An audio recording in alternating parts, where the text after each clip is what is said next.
بسم اللہ الرحمن الرحیم۔ السلام علیکم محترم ناظرین۔ اسلامی تعلیمات کے مطابق ہم بستری کے دوران کچھ اعمال ممنوع ہیں جن سے بچنا ضروری ہے۔ یہ احکام قرآن و سنت کی روشنی میں دیے گئے ہیں اور ان کا مقصد اخلاقی حدود کا تحفظ اور پاکیزگی کو برقرار رکھنا ہے۔ یہ 6 کام ہم بستری کے دوران حرام ہے۔ اسلام میں ازدواجی تعلقات کو محبت اور سکون کا ذریعہ قرار دیا گیا ہے، لیکن ان تعلقات کے لیے کچھ حدود بھی مقرر ہیں۔ حیا اور فطری طریقوں کی پابندی ازدواجی زندگی کو برکت اور پاکیزگی عطا کرتی ہے۔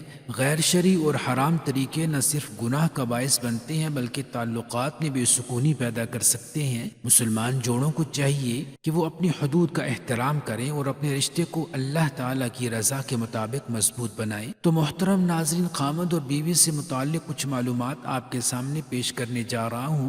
تمام دوستوں سے گزارش ہے کہ میری ویڈیو کو مکمل دیکھیے گا۔ تو محترم اسلامی بھائیوں، آپ سے بیوی کے تعلقات میں کچھ ایسے کام ہیں جن کو ہم معمولی سمجھتے ہیں، جو شریعت میں سنگین جرم ہے۔ کبھی کبھار لگتا ہے یہ بے حیائی کی باتیں ہیں، لیکن یہ بے حیائی نہیں ہے بلکہ یہ شریعت کا علم ہے۔ ہاں، اگر ہم اس طرح کی باتیں اپنی خواہش کے مطابق کریں تو یہ بے حیائی ہے۔ پہلا گناہ جس کو میاں بیوی کے تعلقات میں معمولی سمجھا جاتا ہے، اور وہ یہ ہے بیوی کا اپنے شوہر کو ہم بستری سے انکار کرنا، اپنے شوہر کو اپنے نزدیک آنے سے انکار کرنا۔ تو محترم بھائیو، نبی کریم صلی اللہ علیہ وسلم نے فرمایا، جب شوہر اپنی بیوی کو بلائے ہم بستری کے لیے تو عورت پر واجب ہے کہ وہ فوراً اپنے شوہر کی بات مان لے، ماں سوائے شرعی عذر کے کہ شرعی عذر کی وجہ سے بیوی انکار کر سکتی ہے، یعنی ایسی کوئی شرعی مجبوری مثلاً حیض، ماہواری وغیرہ ہو۔ اس معاملے کو خواتین جو بیویاں ہیں اپنے شوہر کو حق دینا چاہتی ہیں، وہ اس بات کو مد نظر رکھیں۔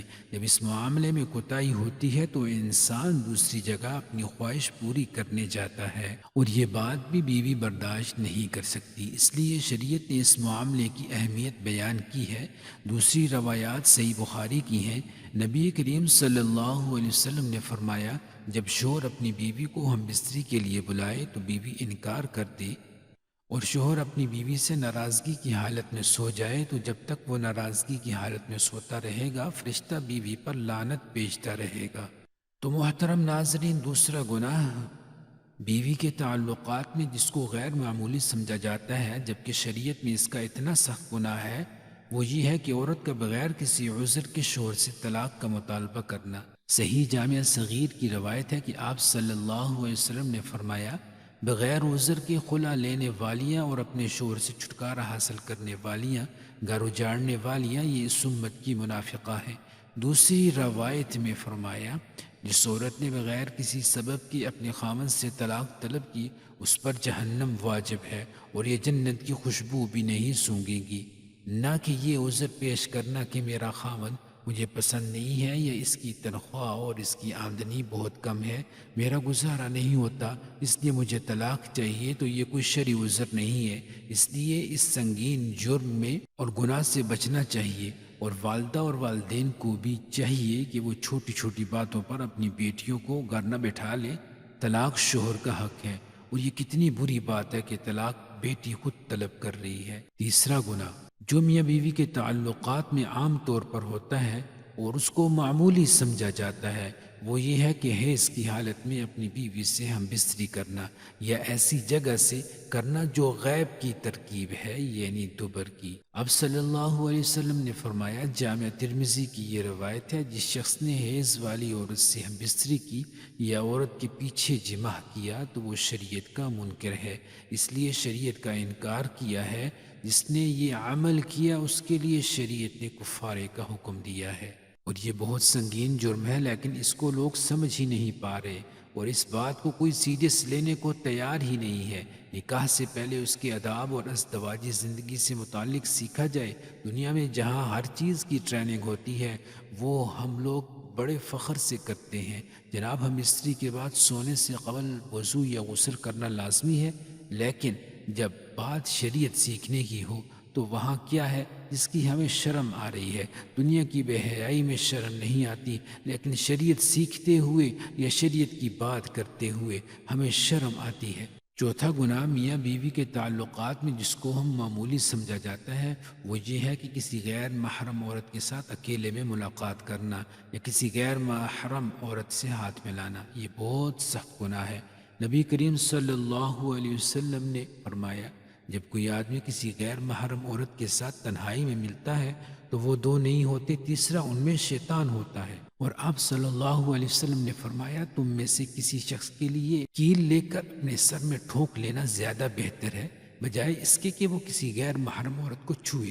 اور ہمارے ہاں یہ علم یہ ہے کہ چھونا تو ایک معمولی بات ہے، یہاں تو پورا ہاتھ ملایا جاتا ہے۔ ایک بار ایک خاتون جس کو شریعت کا علم نہیں تھا وہ مدینے آپ صلی اللہ علیہ وسلم سے بیعت لینے آئی اور آپ صلی اللہ علیہ وسلم کے آگے اپنا ہاتھ بڑھایا۔ آپ صلی اللہ علیہ وسلم نے فوراً ہاتھ پیچھے کر لیے اور فرمایا، محمد صلی اللہ علیہ وسلم کسی عورت کے ننگے ہاتھوں کو دیکھنا بھی پسند نہیں کرتے۔ آپ صلی اللہ علیہ وسلم نے اپنا چہرہ مبارک پھیر دیا۔